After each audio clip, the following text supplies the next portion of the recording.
Hey, Bri, doesn't it suck that the boss is always over our shoulder when we're trying to talk? Jay, he should be entertained by us. Let's get out of here and finish this conversation. All right, as long as it's not work-related. Jay! B. How's it going? Bro, I am fantastic, man. I want to welcome everyone to the work-related... I want to welcome everyone back to the work-related podcast. So, I never sent out the we are going to be missing another week tweet, but yes, I'm happy to be back too, bud. How's it going, Jay? Good, man. Good. I can't complain on a podcast Friday. Happy we're back. Like I said, I'm sorry that I forgot to tell the people. Although I think we told the people we weren't going to be.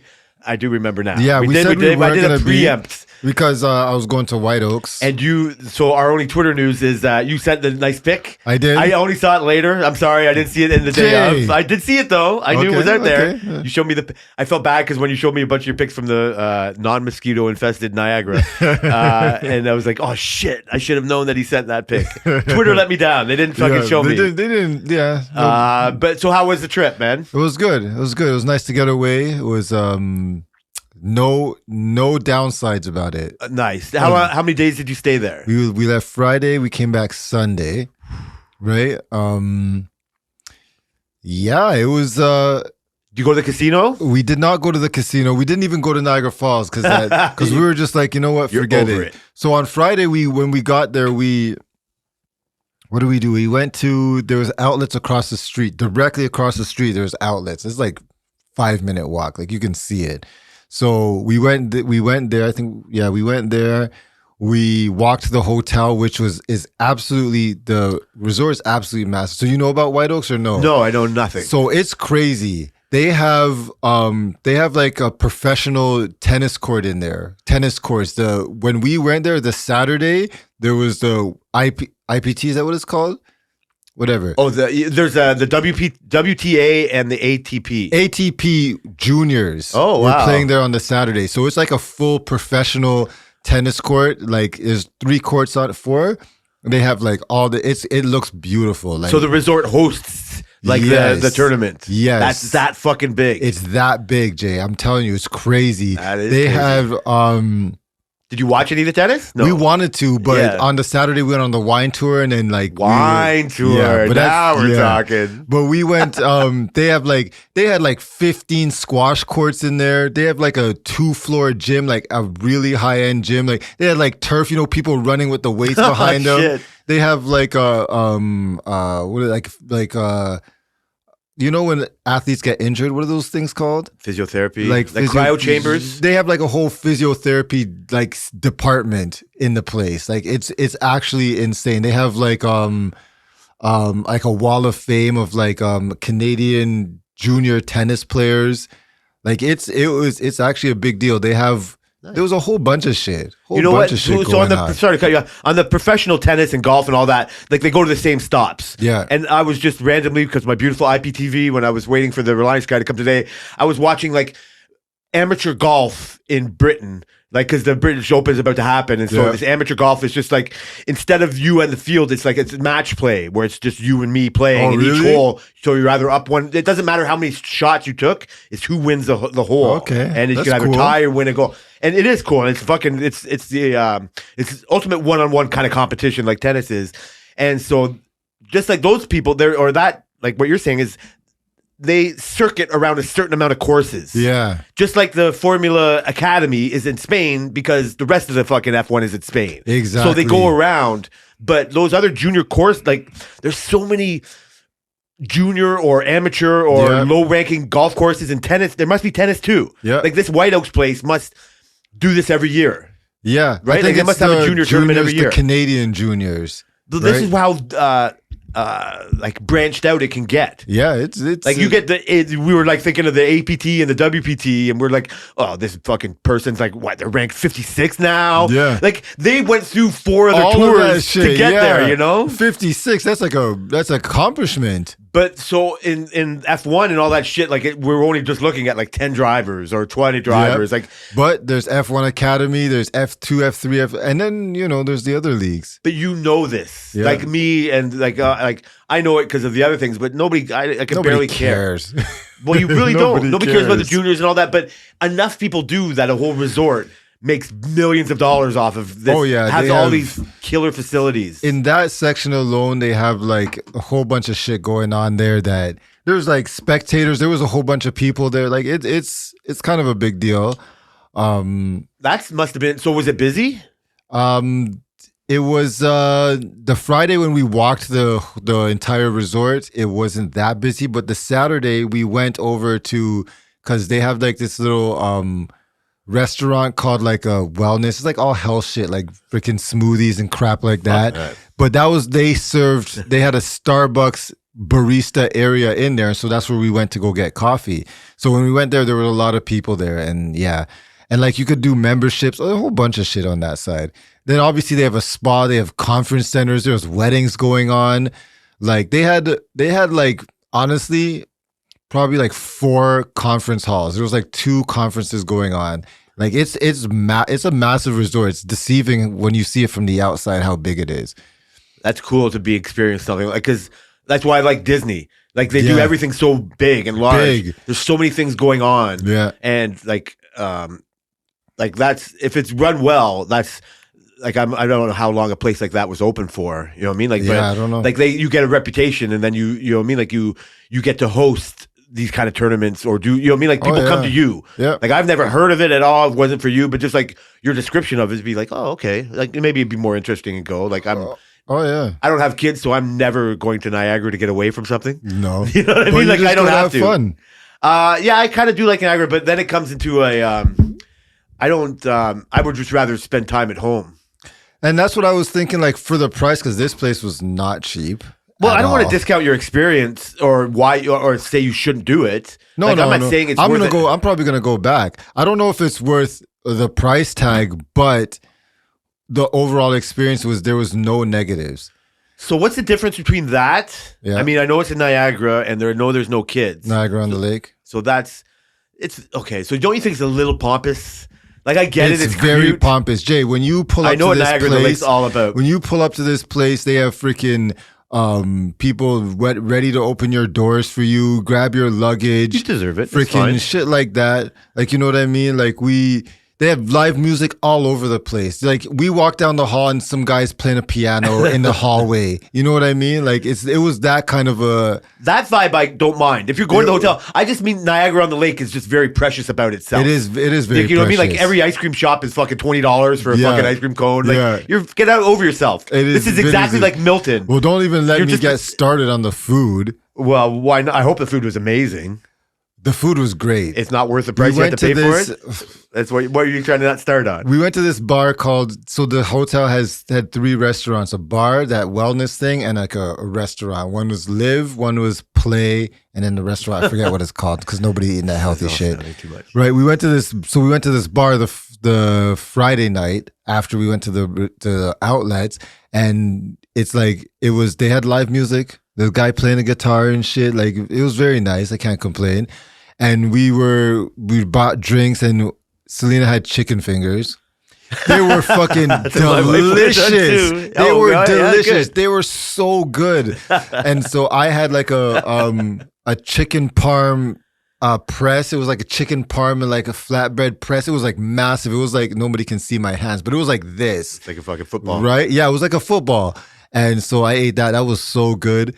The drinks were good. And then, yeah, that was good. We went to the wine tour on the Saturday. We did 3 wineries. What? Yeah, 3 wineries. It was in like this kind of like Sprinter type van. Everybody had your freaking leather seats and shit. And they went around and like, it was like 3 wines. One place we did 3 wines. One place we did 4 wines. And then the last place we did 3 wines. And he's like, is there anything you guys want to try? And we would just say what we want to try. And he would just bring it over and we would try it. We bought wine from every vineyard. So we have that downstairs. Oh, really? You bought wine after each time? We bought wine from it. Look at you. The most expensive bottle I bought was a red wine. It was like $70.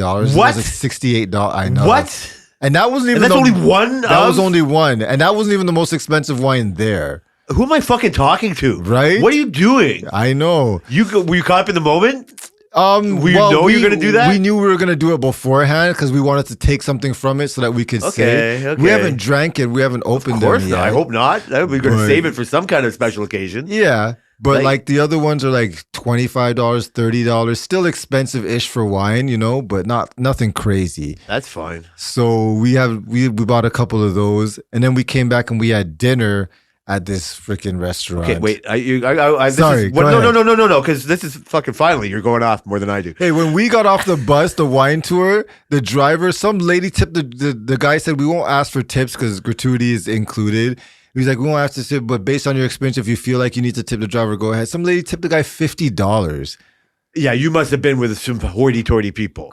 Like I'm Some not of saying, them were. Some of them were. We tipped in the middle. I tipped 20, but like I know Because that was you felt a lot. certain way, right? Yes. Yeah, I said I didn't have a $10 bill on me, but I'm like, I don't want to give the guy freaking $20, and I was like, whatever. he definitely did not deserve fucking $100,000 from everybody tipping him for No driving way. people around. He wasn't that. He was funny and cool, but he was old. He wasn't that great. He wasn't like, oh my god, this is the best thing ever. No. No. He knew he gets it every time, no matter what. Yeah. This is like I said, I think if you're talking about a place that has these tennis resorts and all these things, like you're going to places that are like you that get to do this once a year, Yeah. or people that do this like once a month, Yeah. or like have done this for longer and they Oh, know yeah. like they throw their money around, like not because they have it and they don't Yeah. mind, like it doesn't. So you're living like the high life, Yeah. like you're doing something that we all deserve to do. You know what I mean? You have it. That's really nice. Yeah, like I think you were fucking like living your best life, like doing that. Yeah. Like you're not like jonesing for a wine tasting, but this is what I like about you. Like you'll fully go in. For sure. You know what I mean? Like you're so fully in that you're buying bottles afterwards. Yeah. Like the cynic in me will look at that afterwards. I'm not saying you should. I'm happy that you're not the type of person that does that. But it's just like, oh, I got caught up so much in that moment. Like, what am I going to do with a $70 bottle of wine? I didn't think they were gonna have $70 bottles. Yeah, but I wouldn't have. But like, I don't. So. Okay, I got many questions because I've been on a Sure. weed testing tour. I went Really? to Denver and went on a Sprinter bus and That's went to cool. a fucking the grow up and all that kind of stuff. So, but we talk about me all the time. We'll get there eventually. So, how are you not hammered 20 minutes after the first stop? Jay, come on, man. I'm not saying you're shit faced, Come on, but Jay. you're buzzed. I know you can handle your alcohol. I'm not questioning that. Okay, I got a story. Like you must have had a fucking So what I was going to compare to is like going to the weed place Yeah. and getting the fucking high. It's like once you're high, you're fucking high. Whoa! Every other one after what? This is the best. That is true. Every other one is. So how does that happen? Well, I'm a part-time alcoholic, so no. But it's all 1 ounce drinks. They give samples they give you, but I Okay. mean over 2, 3, 4, 5, 6. It was what 15 glasses. It becomes a lot, yes. There were only 1 ounce. But the funny thing 15 is, shots of wine. we had this couple, and on the last, there was one of this couple there. Actually, one couple with us was from Milton. That was funny. That's hilarious. Yeah. So there's this one couple. They sat in front of us at the last wine place, right? And they were like sitting. They were like, I think the girl was maybe she was like Indian, but like half. So she was like lighter skin, and the guy was white. And it's me and Selena was in front of them, but like we weren't paying attention to nobody. We're doing our own thing, right? Good. You know, we're drinking, we're freaking down the glasses. The first lady's like, "Okay, don't drink your wine yet." I'm just thinking, like, what the fuck are you talking about? Don't drink your wine, or whatever. So we're at the last place, and we're like, yeah. And then Selena's a drinker, so they poured the wine, and Selena's thought process, I'm not wasting this shit. So she's freaking emptying the glasses and shit, like you know what I Yes, mean. girl. And the girl in front of me was elbowing her husband, like, look. She didn't see me looking at her, but she's like, look. And like saying that how Selena's finishing her wine and stuff. And then they got up and left. They went to go buy wine or look at the wine shop or whatever they were doing. And I said to Selena, I said, look, that couple was like elbowing each other, like, look how you're finishing wine. She's like, yeah. She's like, I heard them arguing. The guy was telling to her that last time you were so hammered, now you're not even drinking and stuff. But I was buzzed, but I wasn't drunk. Like I could have drank a lot more. I could have drank a lot more. So I was just like what are these freaking lightweights talking about? And there were some people who you could tell were a little bit looser, but I'm just like, bro, like you had enough time in between. So how did it change from the beginning to like the last stop? Like I can't imagine. So last time I did kind of something like this once, like or So the weed thing was something, but it wasn't like you could just smoke all the weed you wanted to. Yeah. They couldn't just, because it was so regulated. It was brand new in Denver, and it's not the same. But something comparable that I can do is when we went to Vegas, it was either last time or the time before, we went to the Mob Museum, and at the end of the tour of the Mob Museum, they talk about bootlegging, and they had the distillery and prohibition. And so they set you up with moonshine. And one was like a cinnamon fireball, and one was this. And Tammy would never touch this stuff. And these were not even 1 ounce shots. Really? Like, it was part of your thing, but these were like grain alcohol. Yeah. Bro, I had 3 shots and I was fucking buzzed. Oh, I bet. And so much so, like, because I was taking Tammy's. So let's say I had 6 available shots. There was 3 different alcohols, and I got mine and I had hers. Oh, God. I stopped at 4. Because my buzz was so high, it's the middle of the afternoon. I'm on a fucking tour. I'm like, this could get away from me This really could be quick. bad. This could be bad. So, did you have any of that thought? Like, were you purposely restrained? Not really. I mean, I know that wine is not something that people should play around with and take lightly, because it's not like, Before you know it. yeah, this wine is not. I learned very early on that don't think wine is a lightweight drink, because it's not. I understand. It's I get not. it. I get it. But like when some of the wine places were just like, I don't know, they were all strong. But I don't really think I really felt. I think the heat bothered me more than the alcohol. Sorry, We went to the first place. They only did like 1,000 crates a year, right? Which is 24,000 bottles or some shit like that. So they can't even get into LCBO because the minimum requirement for LCBO is like 10,000 or some shit like that. That's got to stifle their business. Oh yeah. So what he said they did is they were they the co-packers? No, they were just like, yeah, they just do very small quantities and they just do it like that. The next place we did, they do 10,000 a year, but they also aren't in the LCBO, but they co-pack for a lot of wineries. Like they do like a lot of thing. And the last place, I don't know what they said, but they had a bigger operation. Like their shit was crazy. Like that's something you would want to get married at. We passed the Wayne Gretzky one too. Okay, I passed that. That one is crazy. Really? Oh, compared to the other 2 smaller ones, yeah. Like I remember the first one, all their wine barrels were in the room, and there was probably like 50 of them. But like all their wine barrels for the year were in the room, type of a thing. So like it's cool to see the smaller operations compared to the bigger ones. And then this one guy was telling us like how big the scale of wine is in the world. And like he's like Canada does like 1 billion crates for the year. And like the whole wine industry is like 30 billion a year type of a thing. Like he said Italy's is like Italy and France, like Europe is crazy for wine type of a thing. So it just put a lot of things into scale, like how minuscule. 10, Well, I would never have thought different, bro. I mean, 10,000 crates. So as a alcohol drinker, like I would have imagined, other than your like these tours and shit you do and all that, I would imagine you would realize like wine is not a Canadian thing. We know there's Niagara, like, you know what I mean, like this fertile land here and whatever makes. I would have thought from hearsay that the best thing that we can do is like Niagara ice wine. So ice wine is one of the best things that that they talked about this that Canada can do. But the other good thing that Canada is known for is a lot of their whites, like their Pinots and stuff.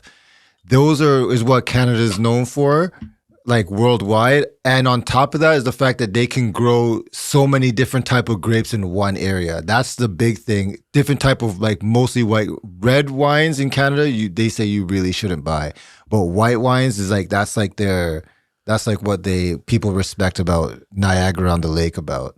So I've kind of already assumed that, and that's why they get to be a little hoity-toity, and they live off of that. Yeah, you know what I mean? Like they only got like a month and a half that they can fucking do exactly. People. That's the thing. And then you realize why a place like California would thrive. Yeah, and then again, not knowing much about wine, but when I like briefly fucking flirted with wine for a little bit, it's like, oh my god, Australia. Who knew? Australia, you know what I mean? And all of a sudden, like they do. Like you just haven't. So I even think that comment from what the guy said is like the 30 billion barrels or the difference. It's very hard to compute. Oh yeah, like because I consider myself still just above brand new in tequila. Yeah. Right? Like I'm probably like above average because I have opinions and I've tasted certain ones, but it's not like I've deep dove, you know what I mean? Like really kind. And that's got to be a fucking 1/10 of what wine is. Oh yeah, that's the crazy That's thing. what I mean. Like we barely scratch. So nothing compares to the scale. no, like all you hear it on TV. If you think about it, all the time, the wines, it's some, you know, the fucking swishing it around in the thing. Like people have been making a fucking living off of this, or thinking about wines for so long. Oh yeah. Like that's why you go, oh, you got a Louis the 14th, 1600, Yeah. like whatever.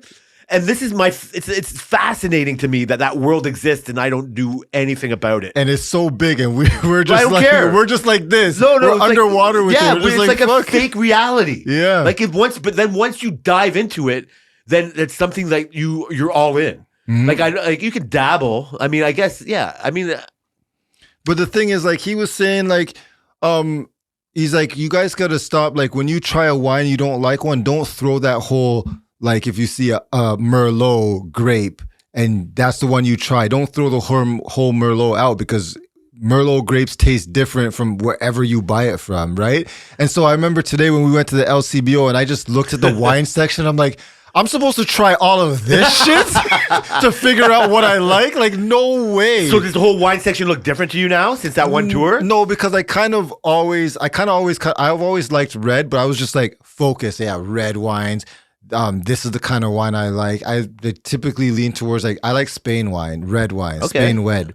So that's where I just go and grab. And then other than that, I grab Bodacious off the shelf and be like, hey, yeah, let's go, yeah, right. But yeah, you know what? It does look a little different because now after the guy tells you about so much shit, and then you look and you're just like, wait a minute, try. So you're telling me this Merlot from Spain will taste different from, because I never thought about that, will taste different from this one in Niagara or this one from France or this one from Italy. Like, okay. And then when you go into the Italy line, there's freaking 30 different companies who have Merlot. So now what are you doing? Then there's blends, then there's other ones. Like, what do you do? Like, that's a lot of fucking money for wine. I'm not into all that, to be honest.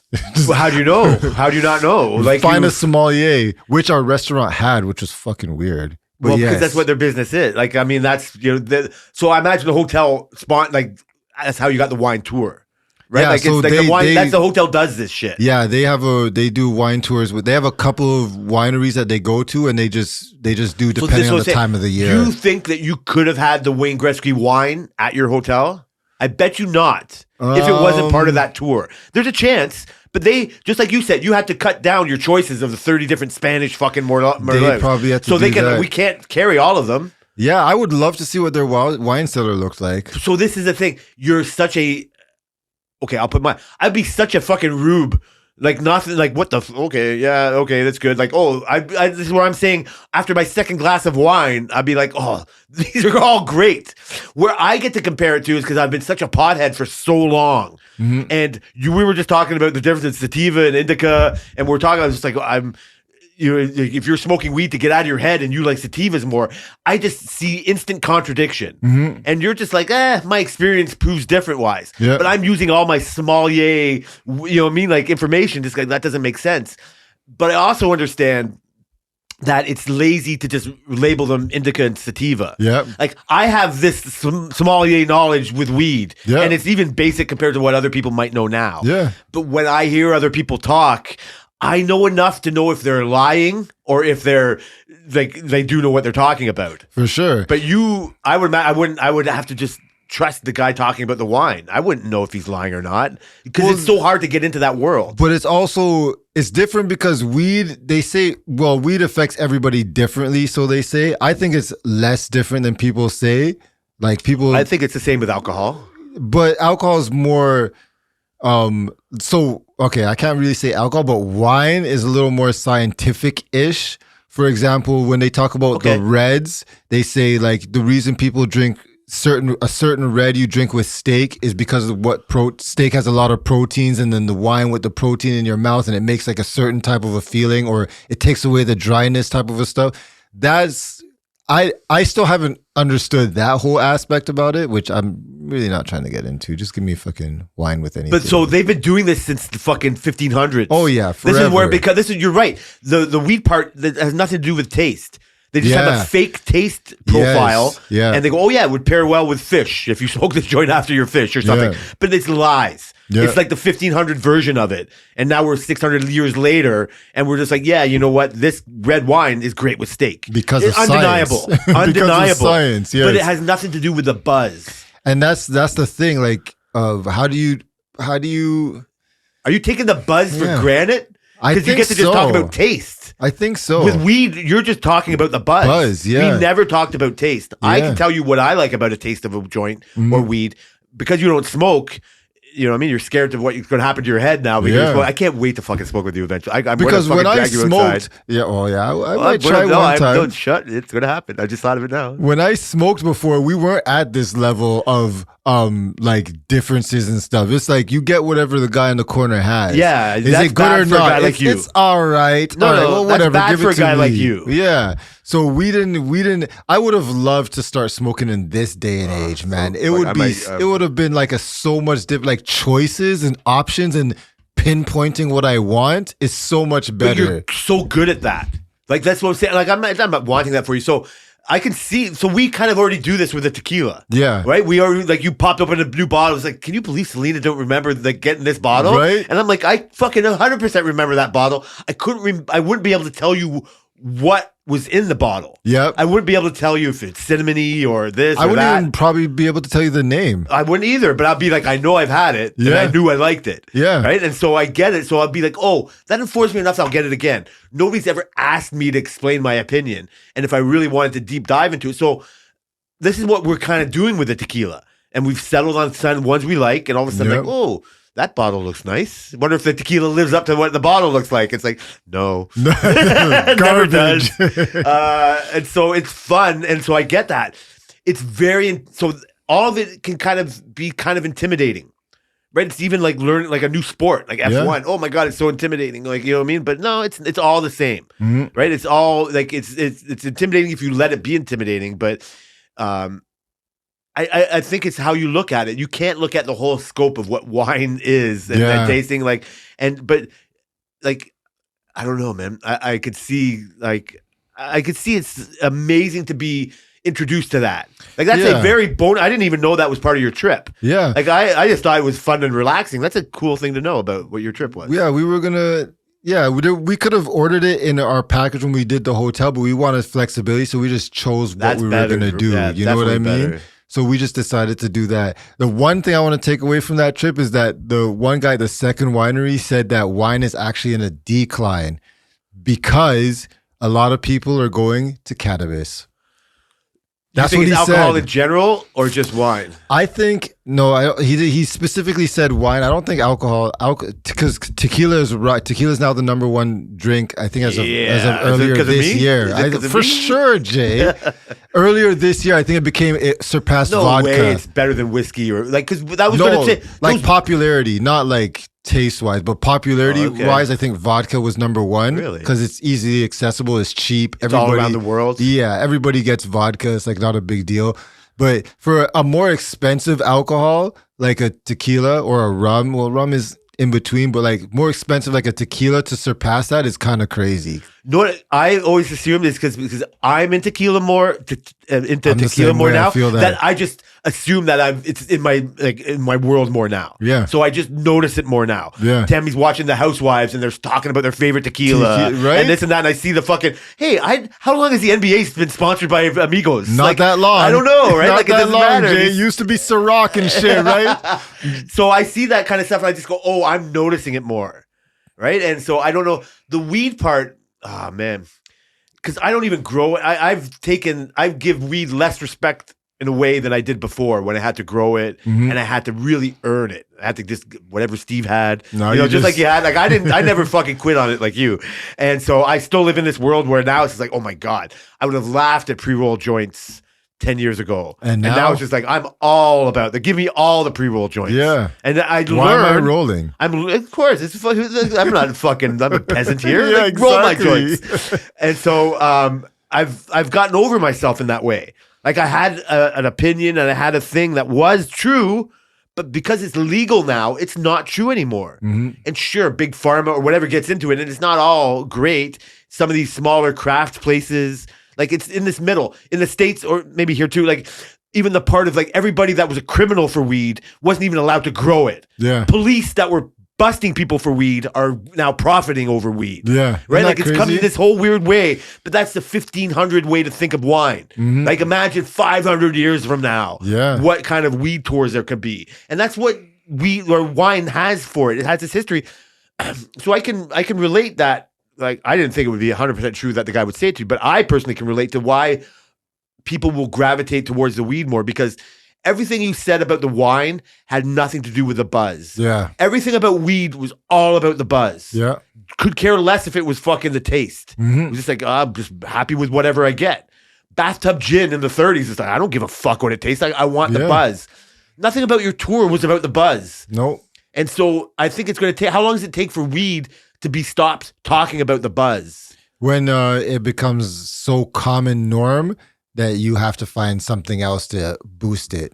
I do think that's what's coming in there. Oh yeah. But so in edibles has nothing to do with the taste. It's the buzz. It is the buzz, how it makes You you. might want to drink. You're going to feel. drink, but yeah, like you're not drinking edible drinks all night long. No. Are you? You're just going to take your pissy ass 10 milligrams or Mm-hmm. whatever it is, and that will be my drink, and you'll drink alcohol. You do whatever else for the night. Yeah. I take my gummies 100, 200, 500, and I'm also smoking joints and drinking beer and just getting. But this is I'm taking this now, so I'm buzzed for the rest of the evening. Yeah. Nothing about edibles is the taste. But that's me in my world, because you'll go on the internet's full of fucking weed cooking shows. Where it's just like, hey, you can make spaghetti and meatballs with weed. Oh, and I yeah. look at it and go, why don't you just have the best spaghetti and meatballs you could have? Well, Weed's yeah. not going to make spaghetti and meatballs taste better because it's in it. But it's gonna be better overall. If you smoke a joint and then eat your spaghetti and meatballs, That's it's true. just as good. Like Like- it's pointless to me. Yeah, that's true. But I'm in this I new hear world. that. I remember when I went to Vancouver by myself and I found this back alley place where they're doing this weed party. This guy was telling me how they have this lady who comes and she makes Jamaican weed infused meals, like freaking jerk chicken and all this stuff, obviously with butters and shit. And I'm just like, wow, that's kind of crazy. But like, I have to eat a whole meal to get high when I could just eat one gummy. So I find that you pointless, know. but it's in infancy. You But know, like you there's said, no- for weed, it's about the buzz. So it's like how fast and how high it can get, But not what's- how enjoyable is the process. So what's up with these people like making spaghetti and meatballs with fucking weed? They're just innovating, I guess. Yeah, like I don't want to discount it because I'm all about it, but just totally sidebar. This is fucking. Have you tried the Jamaican? Because you just said the Jamaican food. Have you tried the Jamaican food truck that's by our work? No, I haven't. A lot of people have told me to try it and whatnot. I've tried it. and it's good. So it's not bad. I could be wrong, but there wasn't a Jamaican person in the truck. Oh God. Okay, like I'm not So- saying what but there didn't look to be a Jamaican person in the truck. Okay. Okay, there was 3 people in the truck, and they weren't Jamaican. They might have been. I don't know. They right? might have but they been. weren't black. This Oh, is basically God. what I'm saying. Well, that's the thing. Caleb at work, he swears by. He says he loves it. He was telling me last night. He was like, "Have you tried or was it Wednesday night?" He's like, "Have you tried the Jamaican food truck yet?" I said, "No, no, not really." He's like, "Man, you're missing out." I'm like, "Bro, I've fucking been to Jamaica. Yeah, I know. I That's have a bad thing to Jamaican say. family I did not say that to members." you. I I'm know not- you didn't. But he was like, "You're missing out." I'm like, "Bro, what are you talking about? That's basic. Like, we do this." That's my problem with eating Jamaican food, is because what I've had in my life compared to what I'm gonna eat, and somewhere might just ruin it. I can imagine that. That makes all the sense in the world. That's why. But so 2 things. Once I saw it go up, I was like interested because it's a pretty Me cool too. looking truck. Yeah. Baked mac and cheese. So I'm not a big fan of jerk chicken. Like I don't care. It's great. It's fine. Like I It's like not rice, my top either. but it's not really what I go for. As basic bitch as it gets, like Jamaican beef patties are the shit. They're I'm great. not. I would like to be a self-stylized connoisseur, right? But yeah, I know almost about as much about Jamaican patties as I do about weed. Like I really know which ones I like. Okay, and I've searched them out. And if I find a good one, I'll fucking buy boxes of them. Yeah. There's a roadie shop on Queen Street that I like, and then there's a Jamaican bakery in Erin Mills that I like. And whatever. If I'm surprised by a good Jamaican beef patty, that'd be great. The fact they don't have patties, they don't have no any? patties. Ooh, No wow. patties. Wow. I was intrigued by the baked mac and cheese on the side. Now, I wouldn't really consider that a Jamaican traditional dish or anything. Not really, But I no. can understand maybe if it was, but I love mac and cheese. It's all good. It was good enough. It was not like over the top. Like it was just fine. It was like kind of worth the price, but the fact they didn't have any patties, it's like I needed a patty to go with my. Yeah, that's kind of weird. You should have that even as a quick thing for people to walk by and grab type of a thing. First yeah. thing you think of. Yeah. And so they didn't have. It was all right. It was like a generous 7 out of 10. Okay. But I wondered. It's not that I didn't expect you to like. Your answer was perfect. So listening to that makes me think of anything else to be stupid. But I would just thought you would have been intrigued. If you were putting up this big sign, like you know what I mean. Like I would have just thought, all right, show me what you got, type of thing. I am intrigued. I do want to try it, but like we just haven't tried it, and I'm not driving all the way over there. We were out. So we were out. If I pass it, I might. Yes. You pass it every fucking day. No. Like we only eat out one day a week now. Remember? Oh, nice. Good for remember, Jay? We're healthy. I forgot. Sorry, you're looking so healthy. I just took it for granted that you were looking up. Thank you. This is a little bit on side, but this is so. Have you ever? You must have the show Hot Ones, like the chicken and yeah. like, Lewis Hamilton was on it recently. So I haven't seen that one yet, but I've gone through stages where I just binge watch that fucking show. Yeah, and it's surprisingly people that you didn't think would be good guests or people you have opinion of a certain way. You watch them on that show, and it gives you a different opinion of that person. Like it's like I said, I go through stages of watching it, this and that. This is like totally random. So some people either like maybe disappoint you when they're on the show, and some people kind of, like I said, surprise you. I think I got back into it. There was like a viral moment of Conan O'Brien. I listened to his podcast, and he just had like a real wacky like show on it. Oh, yeah? He made a, pun intended, meal out of it. You know what I mean? He was like totally on. You never got the real Conan. He was put on a show, but whatever. It got me back into it, and I started watching, and my favorite is having people surprise you on it. So this is like, I was watching and Gwyneth Paltrow was on it, and I was just like not expecting anything about this. Like I was just like, fuck, I if I had to tell you, I don't like this person for whatever she named her kid Really? Apple or whatever. I don't know what why. the fuck? I don't like. It's no reason to not like this person. You know what I mean? I Like, mean that's a reason. it is okay. That's fine. But I just like, and I watched this, and she was so fucking funny on the show. Right? She's eating the chicken. She's not even making little baby bites. She's not like, scared of it. She's like, and the part that's good about the show is by the time you get like 5 hot chicken wings in, you're almost drunk. Like they're hot sauce drunk, and they whatever. Like it gets it interesting. And so I'm like watching this, and it's fucking Gwyneth Paltrow came off like a fucking champ, and I couldn't wait to watch more and then doing all this shit. But it just got me chosen for chicken wings. Like I've tried not to eat bad like you know what I mean? I'm not like trying to be that, but chicken wings, I could polish off millions of them other than that. But I broke down last week and got Memphis. Oh, and I had my did fucking you? chicken wings. So after watching like almost like 2 episodes of Hot Ones like for 4 days a week, I'm like finally eating wings myself. Oh, and I'm just like, man. it was paradise. Oh yeah, It was so good, man, getting Should it. I But have Memphis. I just like, so did you watch the Hamilton one? I did.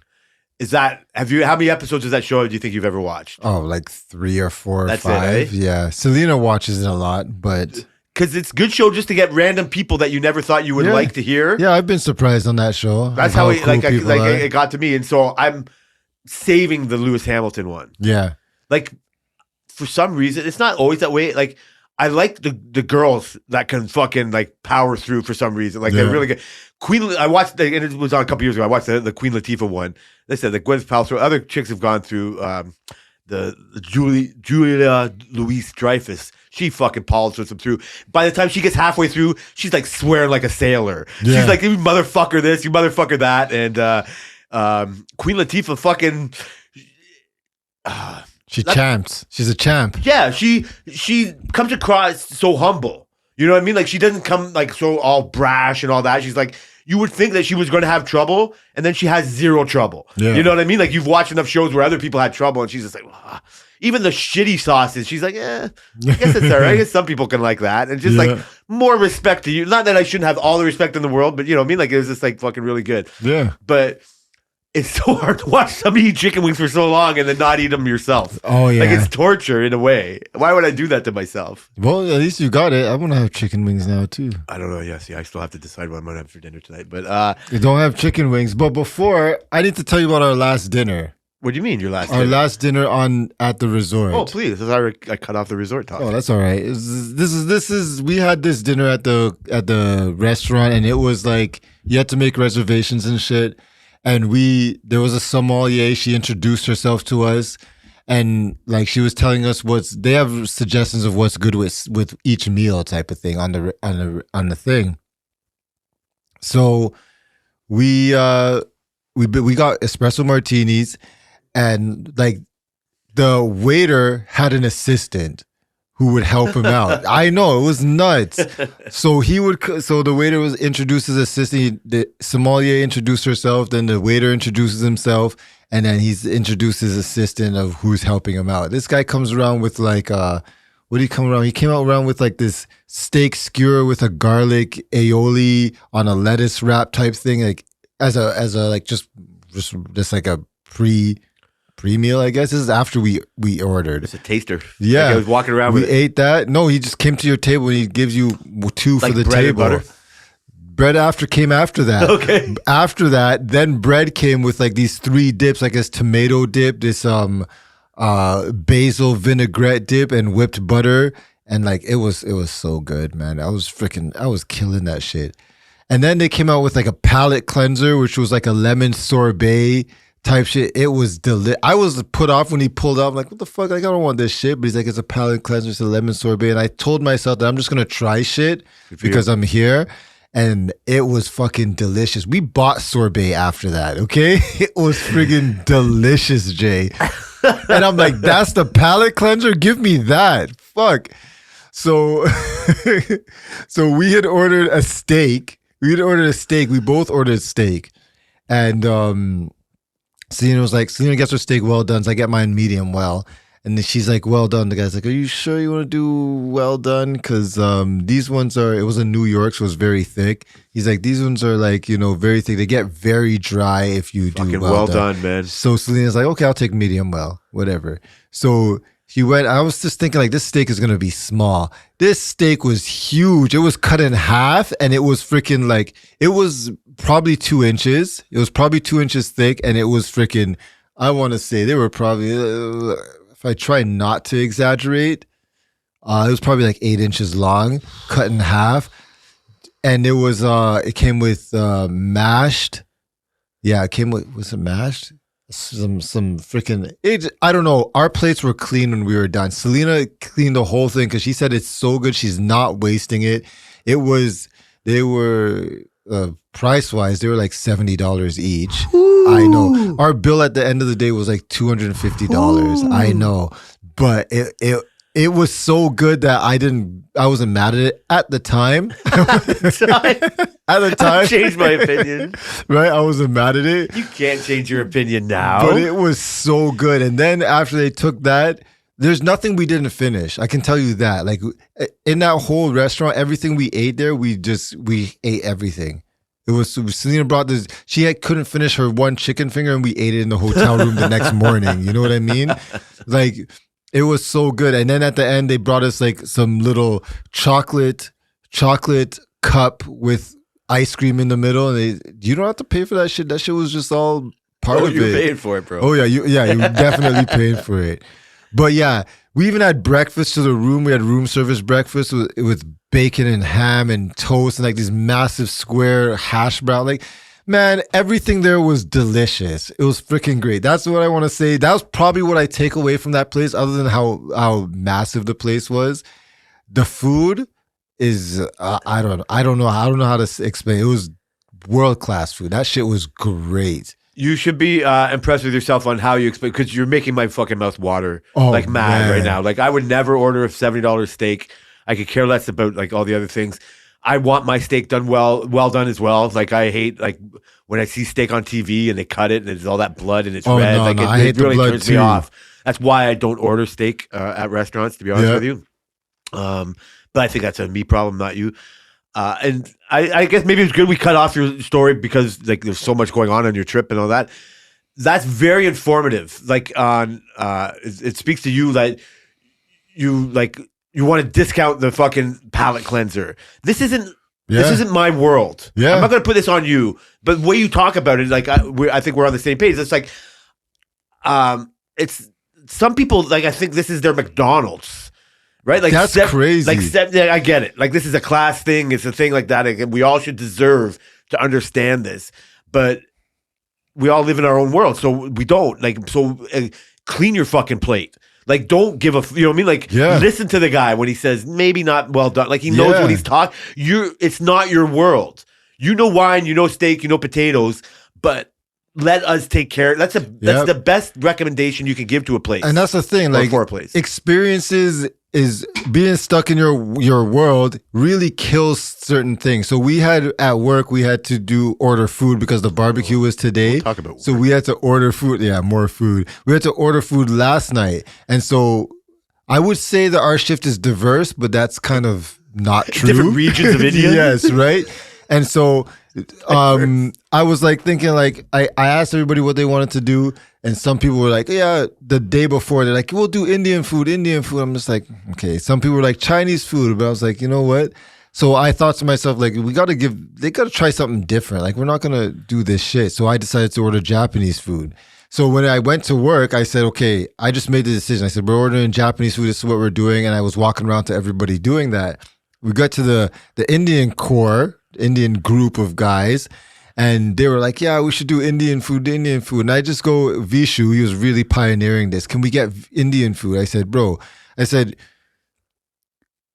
all you eat? Is like, is that, because, you know, Indians are very prideful in their food. Like, anytime you talk about anything, they're just like, yeah, no, our food's the best. We do this. Like I remember Booby would tell me one time, he's like, yeah, we do curry. I'm like, Jamaicans do curry too. He's like, really? Like, I'm like, you really are so much in your world. You have no idea what's going on. Like, I remember Tariq used to always tell me that Booby would always listen to only Indian radio, and he would tell him, like, bro, you're in Canada. Like, you have to, like, branch out. You're not in India anymore. Like, you don't know what's going on. You still ask about when's the long weekends type of a thing. So, like, this is a bad thing. So I was like, okay, I said, do you guys only eat Indian food? And he's like, yeah, because, you know, you don't know what's in other things. I'm like, you don't know what they're cooking in Indian food. Like, you don't know what they're actually doing. He's like, yeah, but we can call and ask. I said, you can do that at any restaurant. So Love Deep was like, he has allergies to things. He has like egg allergies and whatnot. And he's like, yeah, he's like, I usually just eat. He doesn't eat out, but he's like, I usually just like eat what I know is in there. I said, I'll call for you and ask you what's in egg. And they said, there's only one noodles, blah, blah, blah, blah. So everybody ordered Japanese food except for Vishu. Right? And then Vishu and Booby were talking like, yeah, this place is so good. It's a shawarma place by the Canadian Tire gas station. Have you tried it? No. Neither have I, but they swear that it's so good. I said, I know better ones in Milton. Like, and then I'm like, and then he's like, yeah. And then they're like, oh, yo, get that juice that they have at this place. He's like, oh yeah, the juice. And they're like trying to find the exact juice. And he's like, yeah, it's so good. And I'm like, you guys need to branch out, eat other foods. And the tall guy, he's like, fuck, I eat anything. He's like, I eat Japanese food. I eat everything. Like, and he's like, yeah. So he ordered that. The food came, right? And Vishu's food came. It was picked up by the same Uber driver. That guy's lucky. And then he comes and he goes, and then I have the bag. He gives me the bag from where Vishu has, and the juice in there. It's freaking mango juice from Ocho Rios, which is fucking Jamaica. And I'm like, you guys are so blind, stuck in your culture that you just don't realize what's good out there. You're drinking this juice that you don't realize is not Indian because it's at an Indian place. And you don't think to branch out and eat anything else. And he's like, yeah, you know, next time we'll see how everybody eats. And then maybe next time I'll try something new. Everybody loved it. Everybody finished all their food. Booby just got like vegetables with teriyaki sauce and shit. And he's like, this is so good. and they were trying to make fun of it. Vishu was trying to make fun. He's like, it's just vegetables and rice and stuff. I'm like, it's sauce. He's like, they don't know how to do sauce. I'm like, you're nuts. You're nuts. You never had Chinese food and Japanese food in their sauce? Like, are you crazy? And he's like, yeah, but they use a lot of oils. I'm like, Japanese food? Like, they're water freaking frying shit with water and skillets and stuff. Like, these are like really clean eaters type of a thing. Like, you guys, you gotta just experience stuff. So that's all I took from what you were saying about letting them handle you, because it's not your world. Just right. And so if you have to give yourself experiences in life before you realize that you wasted the experience just eating Indian food your whole life. When you're Indian, you came from India and your parents are Indian. And it's like what I said to my mom. I'm like, you guys want to go to Jamaica and eat Jamaican food, but like there's so much other food out there. It's not the only good food in the world. Like, get out of here. It sounds like you're very frustrated. You know what I mean? Like, and not like very. That you get frustrated when they don't recognize that. Like I don't know where I fall. I think I fall a little bit in between. I do get stuck in routines. For sure, but you started to try tequila more. Like, yeah. You did a podcast. Like, I'm not even mad at people doing things like that they're in routine, but when you have an opportunity and it doesn't, like, the work is buying you food and you don't take that opportunity to try something new, and it's no skin off your, what are you going to lose? That you bit something and you didn't like it? So with food, it becomes like a low risk situation. You either like it or you don't. For sure. Get a fucking banana from the fridge or whatever if you fucking feel hungry first or whatever. You and it's good. You're looking for the positive in every chance to try something new. You never appear to be reserved. Like, you say that even like about work, other situations. You know what I mean? Like, oh, try the fire truck, try like leadership stuff. Like, when it doesn't work out, it's easy to point out like, fuck, I should never have tried. Yeah. It's a lie. It's an untrue statement. Like, because you're more informed now. You're better. At least I tried. Like, you're living in the butt hurtness of it. You're living in the bad taste of the food. Like, it's just like, why should I try? I remember I can do the same thing. I love going to the X and go to the food building and they have millions of things. It's like, oh, I know what I like. I'm going to get a steak sandwich from San Francisco's, or I'm going to beef patties from Ali's Roadie Shop. And you know what? Let me try the fucking rice and something other. And it's like, I'm not going to get it again. Or you love it. You fucking say, oh my God, I love mac and cheese. I forgot I love mac and cheese. You go to the mac and cheese place, you get a fucking grilled cheese sandwich. These are all basic things. You know what I mean? It's like, fuck, I might not have tried that. And now I love it. Exactly. But like, this is what I'm saying. Like, you go to the place where you were. Some people are throwing out $50 tips like it's nothing. Some people have their $70 steak like it's McDonald's. Like, you don't want to waste $70 on something you're not going to like. Yeah. It's very hard to say it's not worth it for me. Tammy's a less experimental eater than I am. Right? It's very hard for her to fucking try something different. And I'm not like, I don't push it like you tend to push that value on other people. Like, they try it, like just like you were the guys from work or whatever.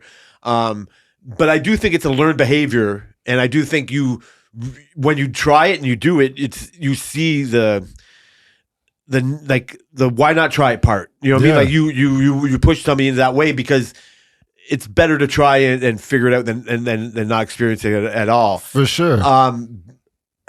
But I do think that's your default. Like, it's weird. I don't know if it was always your default. No, I was actually a very picky eater as a kid. So you've learned, like, I don't know, is it like maybe just from positive experiences that you've learned to just like take it on more, or recognize that now is not the time to stay in your rut or your whatever you want to call it. It's admirable. Sorry, babe. She says I say that word wrong. Admirable is not the right word, but I'll get back there later. I did talk to Vishnu, and I did see how pissed he was.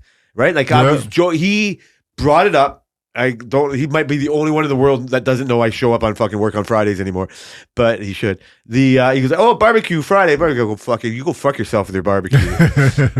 I look at it very positively as what they're giving us as a company. Right? Here's the barbecue. Here's the thing. I hate going back to work on a full belly after lunch. Oh yeah. It's not where I want to dive into my calories. Yeah. I'm not a fucking 25-year-old kid anymore. I can't just eat what I want when I want. And I try as hard as I can, and the fucking scale goes down like a pound every fucking week, whatever it is. And that's my like hell to live in. So when they have a work barbecue, it's not that I don't want to, like, it's not my time to try new things. Do you think it should be at the end of the day? Almost. Like, You know, or Selena whatever. I said- don't know the answer It's to funny that. because Selena said, "Why wouldn't they do it at the end of the day?" I said, "I don't know. They always do it. Just do it at lunch. It's Going always back been to like work that." after the work barbecue is fucking painful. Yeah. It's like it's I see that. it's my I'm not putting this on the situation. I'm putting this on my thought process. Oh, for sure. But it's Especially just- packed with food. I can't get back. I can't enjoy the lunch knowing I'm going back to work, and I'm not enjoying. It's like I'm not physically at my best. Yeah, to you're go there, and I'm very half-assing lethargic. this lunch. That's why I'm not bringing my best food to work. It's not the time. Like, you can bring whatever, make it as enjoyable as possible, Mm-hmm. and just like, hey, we're getting burgers today. We're getting this and that. It's just like, fuck yeah, but it's not the right time or place in my mind. I look at that negatively, but not like Vishu was looking at it. He was looking at it negatively, like it was a waste of time, waste of money. Maybe I'm saying the same thing, but Love Deep, whatever, one of the other guys was the whole opposite. Was saying it, he wants to just taking every word that you said to heart and saying it to him. Yeah. Like, no, this is great. No, they're spending. It's not cheap food. It's expensive food. It's very Each plate's going to be expensive. over $20 that you're getting. It was I could tell you What because I'm on a but that's social not the committee. point. But that's what I'm saying. Like they always they some people just don't see it as like a benefit. They don't have to do it. But I would be just like, I'm more inclined to think that now's not the time for me to be trying fucking Japanese food. Why Or not? what- like, Japanese food's very late. It's great. It's fine. That's fine. But I'm just at work and I'm just trying to get through. Like, I'm not looking for this experience that you had on the I weekend. think that's different because you're on day shift and day shift sucks. And our shift, we are always having fun and enjoying our days. So it's Yeah, that's why there's no work getting done. Sorry. Hey, Ryan told me 60% is all us so far. I got to tell you about my review on Monday. I got some props. You wanna get but back I into do work want to shit, I'll say tell one you. thing. I do want to say one thing before you get into work shit. I saw the Bill? but I saw the regret on Vishu's face after he saw how because he Good. went into it thinking that all of his Indian friends, because most of them didn't try, only the tall guy Lee Joy had tried Japanese teriyaki food before, and he's like, yeah, it's good. He's like you should try it, but Vishu's like, no. But when he sat at the table with everybody, and he's like, I'll see what he said to me. He's like, I'll see what Bhupinder likes about his food, and Booby sat beside me, and not one person left any food in their container. It was all done. And when I saw him looking around, like asking, "Is it good?" I was like, "Yeah." Like everybody got what they wanted, whether they got beef, shrimp, anything. Everybody was getting what they wanted. And then you just see him look around, like everybody was just loving it. And they're just like the one guy, the break and shear guy, Lee Joy, and the break and shear guy accidentally switched meals. They didn't even care. They just finished everything. Spring rolls, sushi, like everybody was just eating everything. And you could see that he looked around and he was just like, okay, well, I've seen him eat this. He got falafel. I've seen him get falafel like 10 times, 15 times already at work. And now you had this opportunity that everybody's loving and you were the one left out because you were too afraid. If it's Love Deep, I kind of understood, but he still tried it because allergies and he gets very sick. But Vishu was too afraid, and that to me, that's some pussy shit. Honestly, you're too afraid to do something. That I don't like the scared shit. I can respect that. Well, you're trying to grow up boys right now. You don't want any part of that. Like No. there's no time for that. Not something that's not dangerous. I hear you. You're also putting a lot of your opinion and your philosophies on another person. For sure. Like they have their food is kind of weird. Like people It get I is. get it. You're right. It is amazing for you to, lack of a better term, amazing for you to see that he recognized his fault in his ways. That Yeah. everybody was a joiner and this and that. You have to, so this is the whole encompassing of your fucking precious night shift there. You will never get that kind of camaraderie on our day shift. Yeah. I don't know if it has to do with numbers. It just has to do with the fucking people. But you are the one person that everything goes through. So you see all this shit. I've already complained about the buck passing that goes on with fucking everybody in God. our office Yeah. and this whole superior supervisor fucking makes this decision and all that, and it fucking reeks of buck passing, nobody taking any kind of action. There's not a chief on my shift. I made this fucking decision, and part of it is by listening to you and taking what you think in there. I just expected that I expected the second that I decided to do something that I would get it. Because you see the potential, you see all these things, and I'm hearing you, but you only control this night shift, and that's why it's controlled. Everybody else is fucking half in the fucking day shift, and it's because they don't want to hurt other people's feelings, or somebody else is going to take care of it, or it's another person's responsibility. You are the responsibility of this shift. So much so that you're breaking down what they eat to fucking lunch and recognizing it. There's so many absentee landlords on the day shift letting other people do what they do, and you would think it's me saying like, oh my God, this shelf was bent wrong, make me a new one, and I'm not going to go anywhere. And I'm just like, okay, I'm done with that. Or I can go deeper and go, why was it wrong? Let's open the file. Whoa, it was just like this last time. Like how long I go into the deep dive on that is up to me, because ultimately I can just default. I'm just a worker. Bring me my work. And I get butthurt when I like step over that and add more responsibility, and it gets not recognized. Yeah. And so you also kind of feel that. No, you can feel that too. But for sure, there's nobody wanting or able to take the kind of control that you do for your nights. So it'll always be 40% of your 60. It can't help but be failed by all the little whatever. Nobody's stepping up like you have. This is what my fucking names are. This is my ultimate frustration on Marcel. I can like Marcel in different ways, and he's good at things that maybe you're not. How his personality is, for sure, and his experience, and he's whatever it is, but his ability to seize control and make things better is not apparent to me like it is to you. And it's my ultimate disappointment in wishing I just kept my mouth shut and not even putting myself out there, because I'm going to get stonewalled in a way. Not that I won't get a job that I might want or do these things. I reckon ever since I kind of got upset that like, oh wait, there's reasons that I might not want to or shouldn't get this or I do have faults. I've recognized it's very hard for me to lose my temper. It's easy for me to lose my temper. It's hard for me to lose. I was going to be like, hard? No. It's hard for me to lose going to a bad temper. It's hard for me to not call people out on being stupid or do like.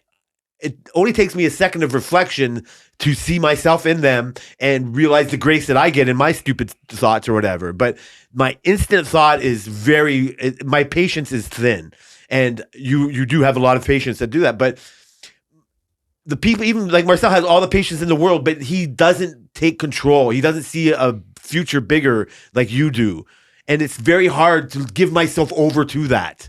It makes me just want to retreat into the falafel, you know what I mean? Like just the same old, I know what I'm going to get and get it. I'll just give me my job and get it. I don't want to help this place be better. You know, I've had the exact same thought about him, because like I've had to do certain, this is a very basic example, but about a mag drill, right?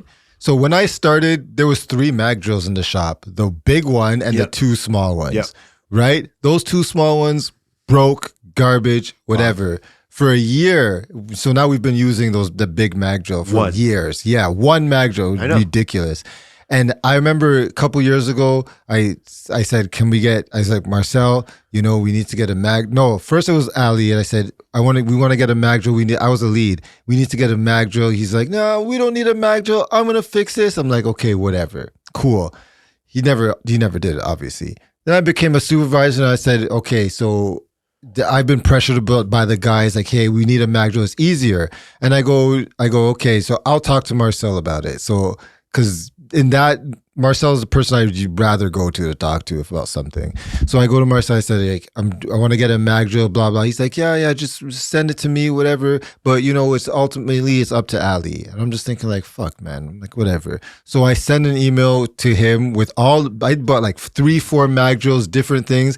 He sent it, never responded about it. And then the couple days later, he's like, yeah, I never got a chance to look at it, but Ali was on the email too. Never got a chance to look at it, but we can do. I said, Ali, we need to get a mag drill. He's like, I don't know. We can use the big mag drill, whatever. And I'm just like, okay. Then recently I went to Ryan. I said, we need a mag drill, man. Now we have the steel bodies coming in. They all get manual outriggers. We have to drill all the holes. Not to mention hydro's coming later in the year. We drilled the chassis. Don't forget Rogers. You know how that is. And I'm like, we need a mag drill. Like, this is ridiculous that we do this by hand and that we do this with the freaking mag drill, shitty mass mag drill we have. He's like, okay, put it together. You just send me the thing and let me know. We go up to a meeting and I brought it up. I said, okay, like, we need a mag drill. So like, I sent you the thing. What's going on with the mag drill? He's like, oh, I didn't get the chance to look at it, but when I do, I'll respond to the email. The buyer, Aaron, our buddy, Aaron Large, she sent an email back and said, I didn't hear about this mag drill. What do you want me to do about it? He said, oh, I want to discuss it with the weld team, me, Marcel, and Ali, to make sure we're all aligned. And I'm fucking here thinking like, there's no fucking, I was mad at this point. I'm like, there's no alignment. There's no fucking alignment. Alignment was done 2 years ago. I don't want to hear that shit. So in the next meeting, I said, we need to do this mag drill. And I said, this is what I said to him. I said, I don't want to hear about Ali because last time Ali was up here, when I brought up a mag drill, Ali said, we have a mag drill, you lift it up with a crane. I said, it's ridiculous that we have to lift a mag drill with a crane and we're in 2024. You guys want to move forward? Marcel's like, oh yeah, no, do whatever you want. Ryan's like, okay, fine, it's done. Just don't worry about it. Don't make a big deal. And then he approved it and whatnot. Now we're getting a freaking nice freaking Cadillac of mag drills. And I'm just like thinking like, this should not be that difficult. Marcel, you should realize, I don't know if you forget what it's like to drill a hole, because I've drilled a hole in the past few months. I could tell you that.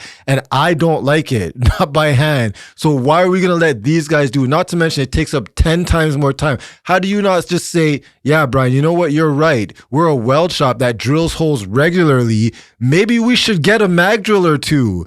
And he just doesn't agree with me. And that's my frustration with him. He just doesn't say, yes, let's go. But you'll see him order tips. You'll see him order freaking whips, right? I agree with you. So I wish he had more of you in him like that. But I'm caught in between wanting to be part of the change, like being a voice that just says fucking shut up and buy another mag drill. Yeah, like it's going to be welcome to people like you and other people, and even a guy like Ryan just go, well, geez, I didn't know it was going to be that kind of a problem. And my problem with him is he's such a I call him in a cowardly way to you, that he's just like, he doesn't want to confront this person like Ali like this and all that. And so I don't need to care. Like, you know what I mean? Like, listening to you, it's the right thing to do personally. It's the right thing to do company-wise. It's the right thing to do progression, like whatever else right. But it's wrong in my mental health. But only in this falafel way. Only in this, like, ordering food for today. Is it better for my mental health to accomplish change? Right? Like, you live in this world where you don't get stuck in the, you know what I mean? Like, the minutiae, like the day-to-day of it. It's like, oh, I hear your frustration, and again, you're good at hiding, you know what I mean? Like, all your feelings. I fucking vomited all out. But you are like, okay, it's like, yeah, you know, Ali's who he is. Like, this is why it didn't work that day.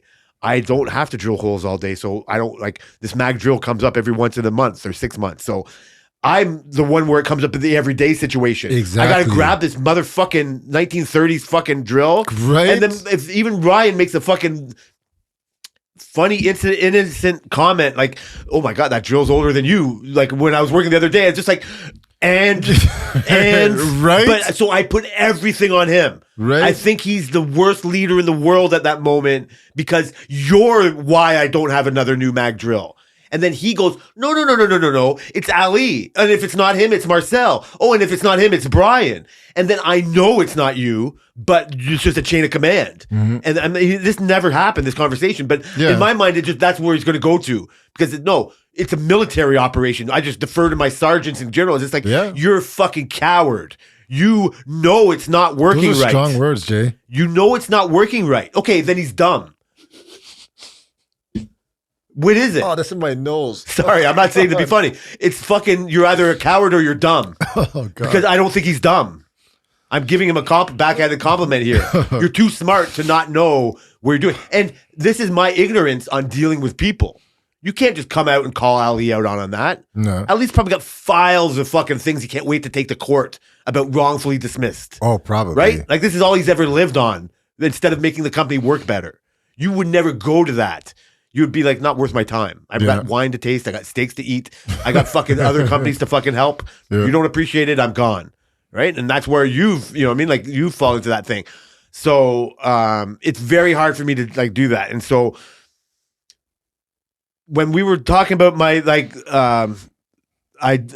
willingness to maybe become a lead hand and do all that, and you know, me finally listen to you in a certain way.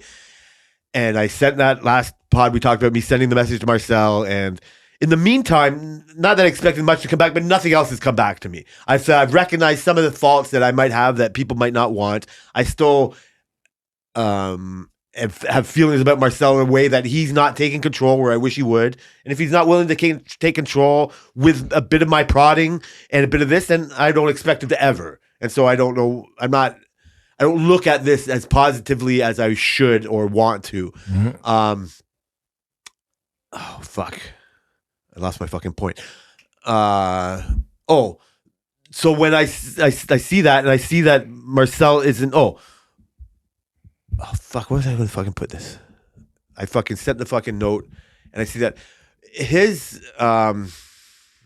shit. I fucking was, it's on the tip of your tongue? It is. It's on the tip. I was like, it's not the regret of ever offering it, to do it, or you're not right.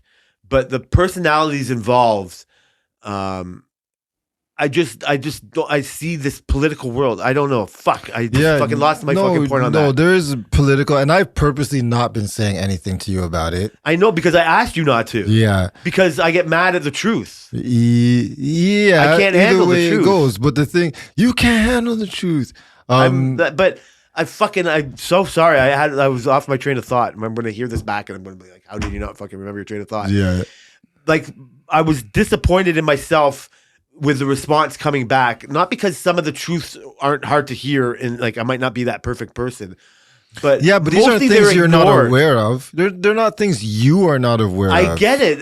This is where I don't like, again, I want to take other people out of this that could do the job or do this.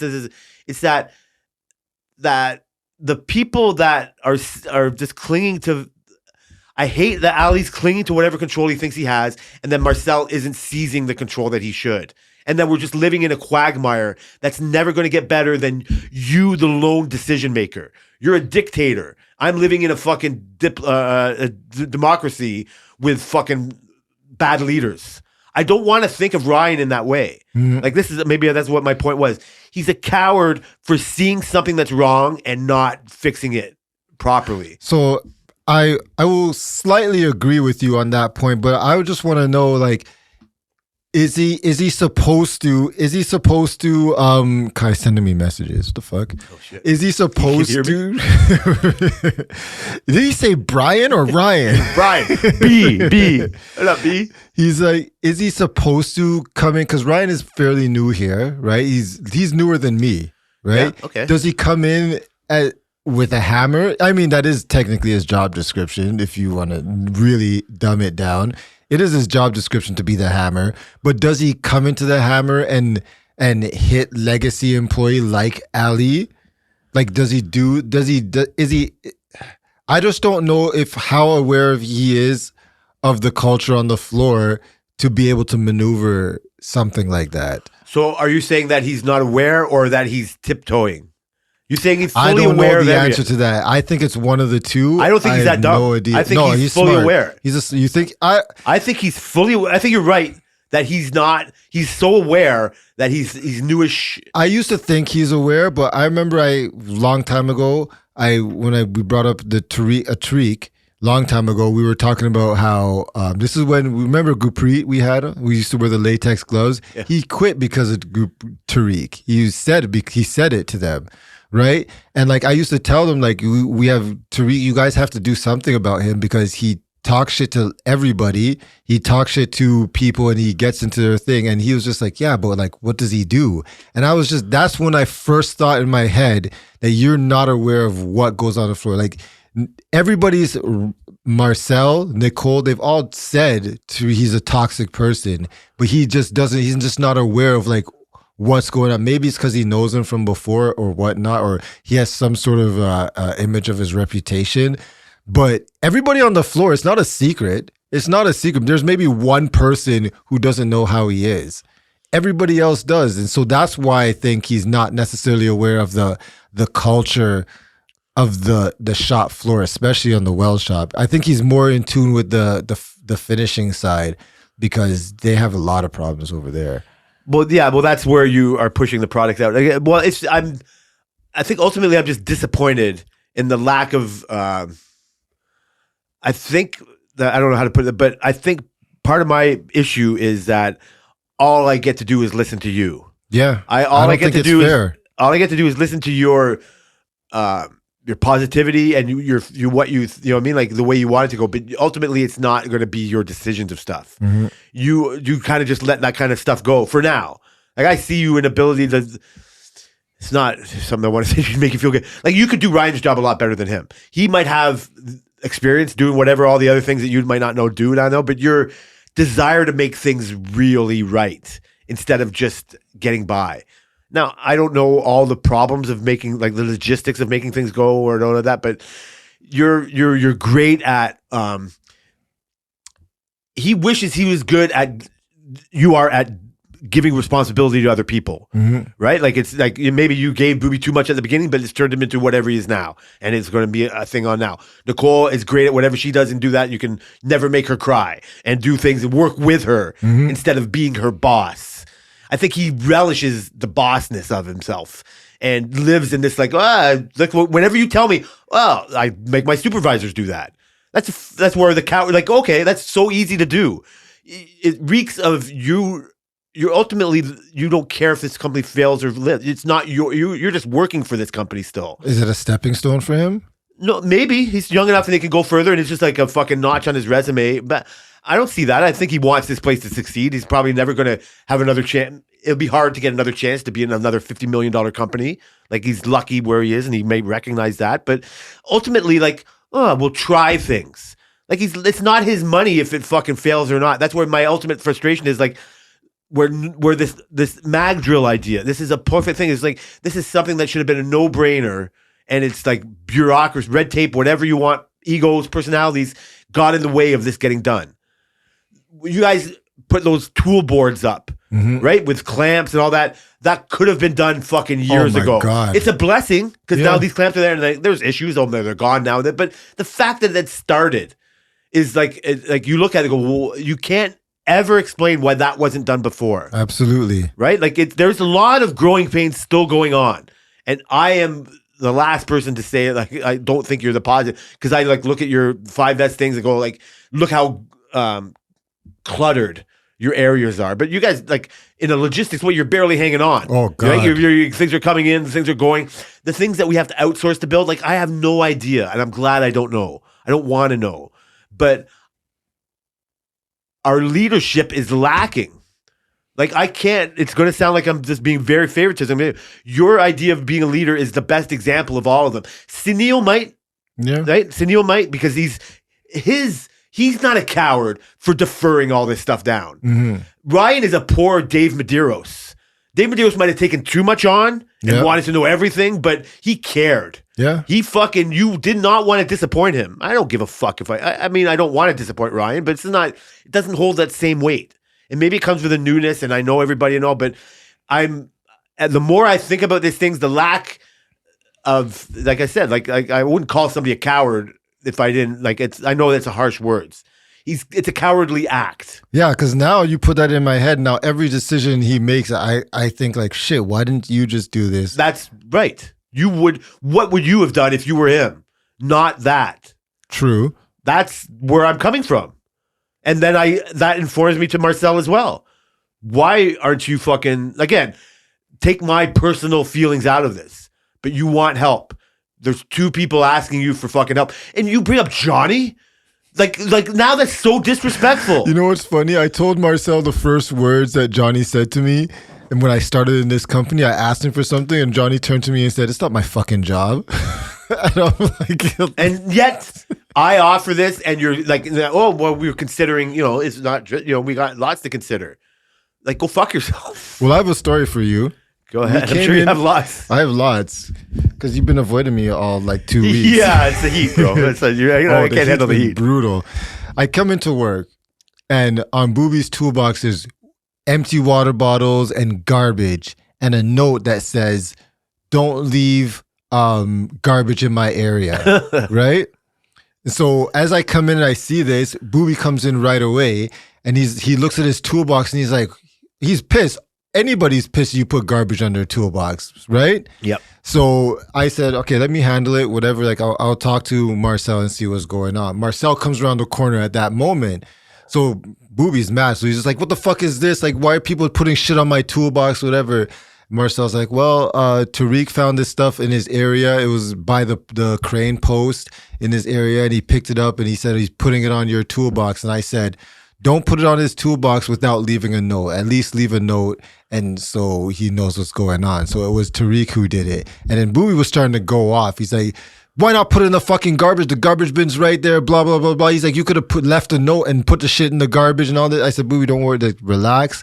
I'll talk to Tariq, because I think I'm not the only, but I'm one of the only people he doesn't really bullshit too much. So I'm like, I'll talk to Tariq. Marcel's like, yeah, you handle Tariq. Like, I'm like, okay, cool. So I left them and I go to Tariq. Johnny came after. I go to Tariq and he's inside the Dependable, like in the thing, and I'm at the one entranceway type of thing, if I can explain it to the people. And he's in the back, and then he just finished welding, and I look at him and I go, why are you starting shit?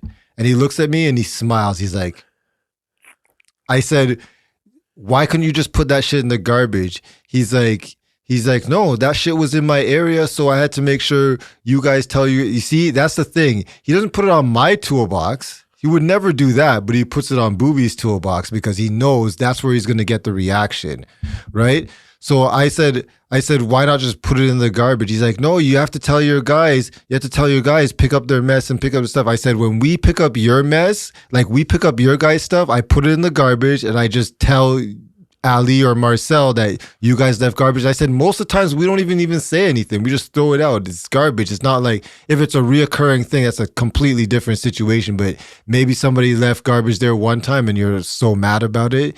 But that's just Tariq starting the shit as usual. So,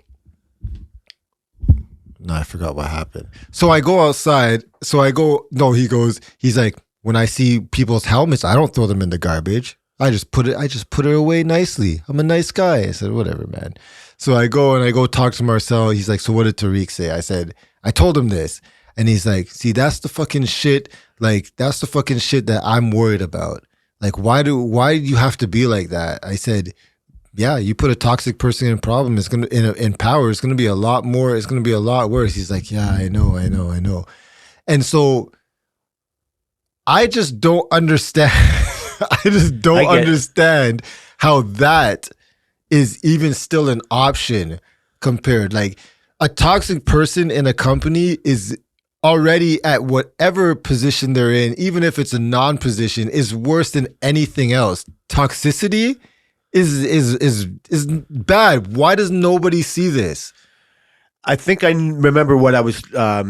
Good, you're welcome. Yeah, no, I think I do remember, because what I wanted to address is that you weren't cross with me, or you weren't everything, but I recognize some of my faults, and sometimes I'm too honest. And like, that's not the first thing somebody would say about me, but in this situation, when we talk, we're very honest. And this whole thing, I'm trying to be honest. I'm trying to be honest with Marcel, and maybe I get let down and stuff.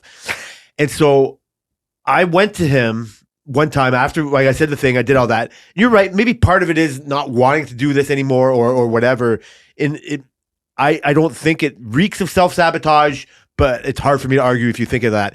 And I said to him, I said, listen, something to this effect. I don't want you to think because we're good friends, you have to do this for me. Yeah. I don't want you to think that I think I deserve this, whatever. The lack of anything somebody would say if they're going for a promotion or going for a job interview with a stranger. Yeah. It's like, these are my faults, or whatever it is. Like, don't call this girlfriend. She'll tell you I cheat or whatever it is. You want to avoid your negativity and work on your positives. But I like Marcel too much, and I was too honest in this thought process, and I was recognizing some of the things that I like, my temper or whatever else, that I might not be the best for this. I'm not jonesing for it like maybe Tariq is. All the other negative thing I talk about all the time. So part of me was recognizing this and just realizing, and in a moment of honesty, it wasn't a whim, but I thought of this for a while. Just like, fuck, I just want to talk to Marcel about this or whatever. And recognizing whatever it was, something to the effect like, I don't want you to think our personal relationship has to get in the way of this. If you think these other people are better at this, I can recognize that maybe they are, and maybe I'm better at other things than they are in this. And he's like, yeah, like they brought up the toxic thing and this and that. And it's like, it was a good talk, right? But it was when we brought it up and talked about it, I don't know how much he said to you or said, about our conversation, but I ultimately knew he said something to you about it, because when you stifled yourself and not said everything, you were like, yeah, it was more of sounded like, I brought up self-sabotage, and you were like, yeah, it's more self-sabotage than you might think it is. But part of it is like, I'm not trying to hide my faults. I don't want Marcel or any of these political things that I don't know anything about to get in the way. I was being honest as a friend to not like say, like, I don't find it self-sabotaging, so I don't do something that I don't know. Like, it's not self-sabotage in that kind of way. I'm not being as positive. Like, why would you think that's self-sabotage? Because you didn't have to say anything. I know, in a way that just like you are very good at stifling yourself. I recognize that. I didn't see it was in a moment of weakness in a way. I see that, but I was recognizing my faults in that moment. Like, maybe I didn't have to voice my faults. Yeah. Maybe they're apparent, but I've known Marcel, like, we got changed together. You know what I mean? Like, we're not, were there flowers involved? No flowers. There was more people in the room. It was hockey. It wasn't just that fucking the house. But, I mean, like, so I've said before, like, I know this person, and it's weird for me to be in the middle of wanting this and seeing the political thing, knowing all this other shit going on, and just like, it's me buying a falafel. It's me not getting new food. It's me like sitting in that. But I recognize there could be some of that in there, but it's not. I don't find it wrong to say that to him. I don't think it was wrong. You're right. I guess that's not being wrong. I just think it was, I wasn't trying to. I think felt the I let word you is down. unnecessary. No. It's not even so much that. I just think it was like unnecessary because when someone is struggling, like you said this to me, you give them an out, right? And it's funny because me and Selena have this conversation. We haven't had it recently, but we used to have this thing where like people always leave an out. This is a different situation than you, but like when somebody would plan something, they would say, well, you know what? Yeah, I can come to that. However, this, so that they can just automatically default to that. So Marcel's the type of guy that you already know he doesn't want to make certain decisions. And so with a guy who doesn't want to make certain decisions, you give them an out, that's just what they're going to go to. They're going to be like, this is less friction. I can just do this. He's good. And I'm guilty of doing that too, because I tend to give people outs as well, so that just because I don't want to deal with, I give people outs. I just be like, yo, fuck, I don't want to deal with this. So I'd be like, hey, do you want to do steel or do you want to do aluminum? I'll do steel. Great, because nobody else wants to do steel. Take that out. Go ahead. You like it? Sure. You know what I mean? So people always go for the less friction way. And in this situation, I think the more friction way would be, you were right that it's going to be harder for Marcel to choose Tariq over you, because you guys have history and he knows you have experience, right? But when you give the out and there's the less friction, he probably will just lean to that because, Yeah, I think at the moment, and maybe for life, I think I'm fine with living in that less friction. Like I'm disappointed that like I said, like it's part of it's the butt hurtness. Like, oh, you should fucking like welcome me with praise, but just like I might have all the greatest ideas in the world and they're not doing it, but like they're not going to order that mag drill. They're not going to get anything, and I'm not recognizing like, hey, what if you're like so persistent? Like, what if you're just not the same? Like, you're not the same. Nobody's the same. You're different. Yep. You're different. I'm different. So just, at that moment, I was just like, I don't know. Like I said, it's a bunch of things. It's not just one thing for sure that made me go that way. For sure. But the self-sabotage part, it's true. It's a statement that like, oh, you sabotaged something that you didn't have to do and you said it. But I just hate, I don't, it's not like I would be dishonest with myself. I'd be too honest. Yeah. Yeah. Right? Like, it's like you don't have to be too honest. You're not dishonest if you're too honest. Like, I was confused in that kind of statement. I think you're being too honest with somebody who wouldn't be as honest with you. Has he said anything about his conversations about? No, not a fucking because thing. They've had several conversations. Yeah, no, he's not. I'm in the dark. Tammy asks me all the time about this, and I have nothing to say to her. I mean, you could ask me, but I'm not telling you. I'll tell her to text you. I'll tell her. I know you will. But like, I just don't think he's being as honest as you. You're right. I think the position he's taken has caused him a lot more stress than he was anticipating, and a lot more. I feel for him for that. For sure. This is where it came from, Brian. I feel for him for that. I don't want to put that on his plate. He's a fool. He's not a coward. He's not a coward. I'm not saying, but he's foolish for not fucking doing this, and that might be my own personal opinion. It might not be the truth. I don't know the difference. You might know the truth, and you're more informed because you know more than I do, and I just might have my opinion and my fucking personal feelings about this. Well, that's one of the reasons I'm really not trying to pressure, because it's not worth it. It's obvious to me that you should be the choice, but I don't know, is that obvious because me and you are friends like that, or is that obvious because it's the truth? So I don't want to pressure it, dude, even though I think it's the truth, it's a no-brainer. They're going to look at it that way. You know what I mean? Yeah, you've said that before. I can see the difference, right? I can see both, but I also don't want to put that on without having these kind of conversations with kind of half having these conversations with Marcel. With like living in reality and truth, like non-work related fucking shit and all that. Not wanting to put that kind of pressure on him when he can't deal with that kind of pressure. Mm. I think part of that was giving him that out. It wasn't so much for me. Yeah. Right? Like, true. It's easy to say for you, bro. Like, not you, bro. Like me. Hey, this is the way you don't have to do anything. Like, just come back and just be the fucking old fuck that took my book. Mm-hmm. Like, be just the basic person. Like, they can't be a non-solution for them. Like, just who cares?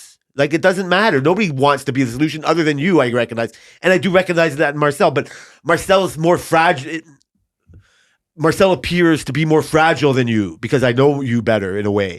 I know him a long time too. But seeing how he operates, like how we've just talked about him in this show alone, it's like I can't make him go to the wall for me.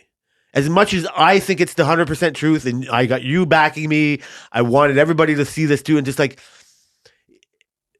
even if it's just this one fucking person's own agenda, just like, I don't want you to fight your boss. You shouldn't think of him as your boss. I've told you the conversations I had with him. I looked him dead in the eye. I said, I want to work for you. Mm-hmm. You make these, stop it. You don't need him. Yeah. And it's been ignored. Yeah. So I don't want to fucking pump his tires anymore. Not in an angry way. Just like, fuck, okay, he didn't listen. You know what? We can revisit this another time. I don't fucking...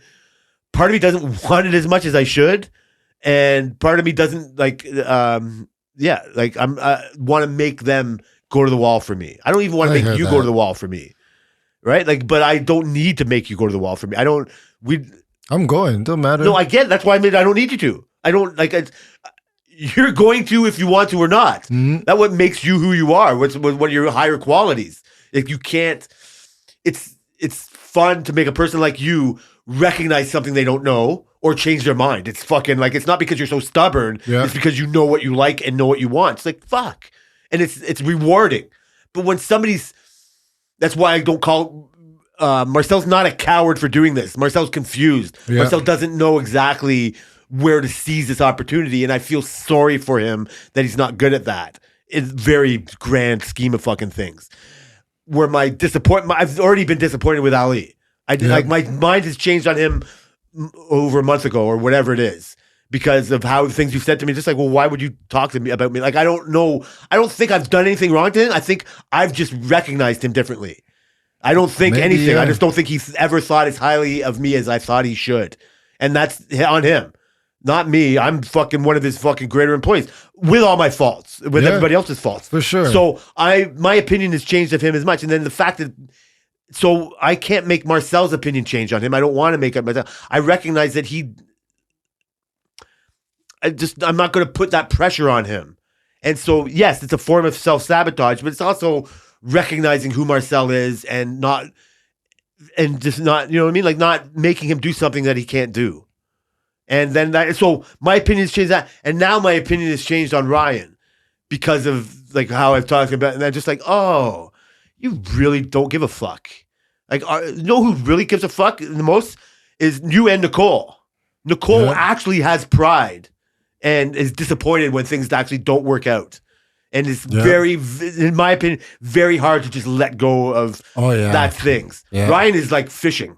Ryan is like whatever he does, right? Like Sunil would be like, I mean, oh my God, really? That's not, oh, well, we'll have to fucking revisit that. Yep. Like he's above that. But if you bring a problem to him, I think he would like find a way to fucking solve it. Yeah. And that's what I like about him. And that's what I like about Chris too. It's like, the guessing shit, the uncertainty shit, the indecisiveness. Anytime I deal with Chris, it's like bam, bam, yes, no, this, I hate this, I don't like this. Chris. Chris it's just like it's just like okay, anything he talks to me about, I'm just like okay, because I know he's not bullshitting me. Yeah. He told me the other day it was something about an email that we sent about the paint booth. I'm just like yeah, makes sense, whatever. I know he's not bullshitting, but when it comes to other people, they start saying, "Oh well, you know, like this," and I'm just like, "Man, like fuck, I don't have fucking time for this." So man. I'm recognizing some of this in other people. This is what I've loved. This is why Chris knew about the podcast more than other people did because I respected him. I knew he wasn't going to go do this or that other. You telling Booby about the podcast? Now that's a whole different ball game. Shit. I don't know. Weirdly enough, he hasn't said shit. I know. I was waiting for him to say something. Shit about. I thought you were gonna say something when he was with us. What was it yesterday? I might still. By next week, I might have a story. I was like, holy. The people know. Like we haven't seen. That's how fucking shit is fucked up at our work. We haven't brought him up in a while. Oh man. But we talked a lot of shit about him. But we always said he should be our first guest. We did. And now Brian has told him that he didn't tell him the name of the podcast. No. He told him he has a fucking pod with Jay. Yeah. I showed him the studio. The story is going to get larger. I don't know when, but the potential of having a guest on our show, and it being fucking our buddy Booby, we'll have to have some kid gloves. I can't imagine what. I think it would be good. I think of it would be hilarious. It would be, man.